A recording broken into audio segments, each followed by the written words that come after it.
Еще несколько месяцев выборов, и Абхазию отремонтируют, восстановят энергетику, оснастят МВД и больницы и школы. Шутит высокопоставленный абхазский чиновник. В каждой шутке есть доля шутки, потому как Москва никогда еще столь откровенно не вмешивалась в выборы в Абхазии, не осыпала Абхазию такими щедротами. Московский кандидат Бадра Гунба, наследник Бжани Анкваба, который по замыслу кураторов должен продолжить политику по лишению Абхазии реальной независимости, не успевает принимать подарки и выражать слова благодарности, участвуя в предвыборном дефиле с российскими чиновниками, зачастившими в Абхазию. Вот уже 2 месяца этот ничем не отметившийся в общественной и политической жизни страны чиновник, выполнявший отдельные поручения Бжания с 20 по 25 год, мечется между приемом машин для скорой помощи, автобусов для школ, спецтехники для МВД. В промежутках, словно глава государства, принимает высокопоставленных чиновников из России, которые обещают ему, а затем он обещает избирателям всяческие блага. Например, что для оформления в больницах России с абхазов теперь не будут требовать столько документов, сколько требовали раньше.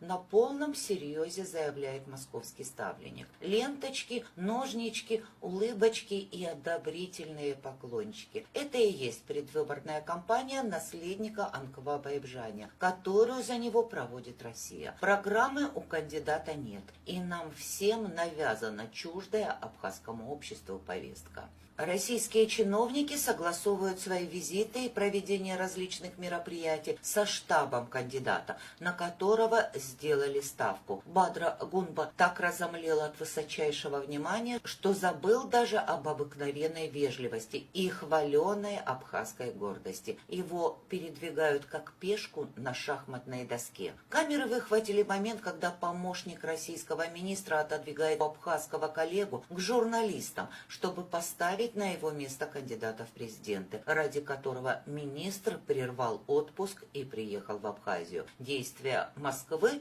демонстрирующие, что она может сделать главой нашей страны любую марионеточную фигуру, что деньги решают все, что можно выдвинуть необоснованные обвинения в адрес уважаемых в стране людей, организовать лживую клеветническую кампанию в российских СМИ, устраивать в нашей стране мероприятия, не согласованные с руководством, выглядят унизительно. Неудивительно, что уровень напряжения и раздраженности вылился в 20 февраля в протест. Сторонники оппозиционного кандидата Адгура Ардзенба потребовали от Бадры Гунба остановить лживые обвинения в адрес оппонента, общественных и политических деятелей нашей страны. И тогда 2 кандидата решили подписать соглашение, в котором давали друг другу гарантии: не врать, не нарушать законы, не использовать административный ресурс и не подраться после оглашения результатов выборов. Но все произошло согласно известному сценарию игры с шулерами. Уже через час Бадра Гунба снова принимал подарки, встречался с российскими чиновниками, нарушая конституционный закон о выборах и только что подписанное соглашение не использовать административный ресурс, государственные СМИ в ходе избирательной кампании. Тут я должна защитить Бадру Гунба. Да, он нарушил и соглашение, и конституционный закон, но у него есть очень серьезное оправдание. Его московские кураторы не спрашивают и его согласия на проведение тех или иных мероприятий. Его просто ставят в известность, а он выполняет. Он не может уклониться. И в этой согласно кивающей головке московского ставленника и таится главная опасность для нашей страны. Похоже, что продолжатель традиции Анкваба Бжаниевского клана, не желающего терять свои активы в Абхазии, даже не понимает, в какую игру его втянули и какая роль ему отведена. Что его руками в стране запущены разрушительные механизмы межэтнического и межрегионального противостояния, гонений на абхазов. Вот и ко второму туру его штаб выпустил агитационную газетку. В ней Гудаутский район, всегда считавшийся сердцем Абхазии, выкрашен в черный цвет, как район, не поддержавший Бадру Гунба. И это привет из советского прошлого, который, без сомнения, подсказал ядреный советский партократ Александр Анкваб. Бадра Гунба не знает об этой методичке. Такой способ дробления внутри абхазского этноса применялся в советские времена. Искусственно закладывались противоречия между Ачимчирским и Гудаутским районами с целью манипуляции национальным сознанием.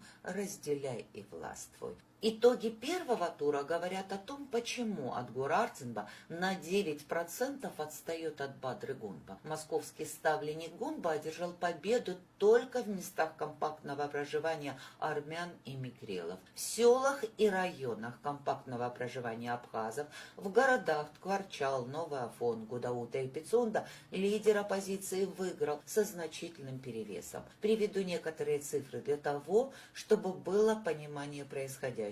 В селе Река за Арцинба проголосовало 62% избирателей, за Гунба 22%. В селе Елыр 44%, за Арцинба 26% за Гунба. Арасадзых 57% за Арцинба, 23% за Гунба. Нижняя Шера 57% за Арцинба, 35 за Гунба. Села и города, где в основном проживают абхазы, не дали победить промосковскому кандидату в первом туре. И этой темы не надо пугаться, об этом надо говорить открыто, так как никакого отношения к межнациональному противостоянию она не имеет. Это совсем другая проблема спящего электората, который не участвует в общественной и политической жизни страны, но используется для манипуляции на выборах. Не впервые Александр Анкваб использовал с привлечением криминальных авторитетов голоса граждан Грузии, проживающих в приграничном районе Абхазии, чтобы одержать победу на досрочных выборах президента в 2011 году. Чтобы создать себе гарантии под следующие выборы, стал незаконно раздавать паспорта граждан Абхазии гражданам Грузии, чем подставил грузин, проживающих в Абхазии. Через 3 года Анкваба отстранили от должности. Аслан Бжаниев в 2020 году сделал ставку на армян, проживающих в Абхазии и за ее пределами. И здесь фигурируют криминальные лица из Краснодарского края. И тоже начал формировать электорат под выборы, раздавая гражданство Абхазии выходцам из Краснодарского края и Карабаха. И Бжания не досидел до окончания своего президентского срока, несмотря на помощь и поддержку российских олигархических кругов. Его заделом на выборы позволено воспользоваться преемнику. Для Бадры Гунба на досрочных выборах запущены обе схемы. В первом туре выборов за него единодушно проголосовали как грузины, так и армяне, как приезжие, так и местные. И это опять же спящий электорат, который не участвует в акциях протеста, который не протестует против распродажи страны, коррупции, беззакония и даже заборов вокруг администрации президента. Их никто не лишает права на передвижение, отбирая российское гражданство. И интерес к ним проявляют только во время выборов. Но ставка на спящих становится ахиллесовой пятой всех президентов, причиной преждевременных отставок, потому как активной общественно-политической силой в нашей стране являются абхазы. Именно абхазы осознают себя ответственными за судьбу нашей страны, за сохранение этноса. Абхазы отстраняют президентов, сносят заборы, и только абхазы подвергаются давлению со всех сторон и дискриминации. И этот электорат в большинстве своем проголосовал за лидера оппозиции Адгура Арцинба. Если говорить совсем откровенно, за перемены против Бжания и Анкваба. Накануне второго тура выборов в Абхазию из России заехала целая колонна с подарками. Трансформаторы, автобусы, автомобили, машины скорой помощи и бригады строителей, которые будут чистить и ремонтировать дороги, фасады домов. И все бы хорошо, но несложно догадаться, что после такой массированной моральной и финансовой поддержки у нашего промосковского кандидата в президенты Бадры Гунба не останется права на мнение. Впрочем, его мнение и до выборов никто не спрашивал.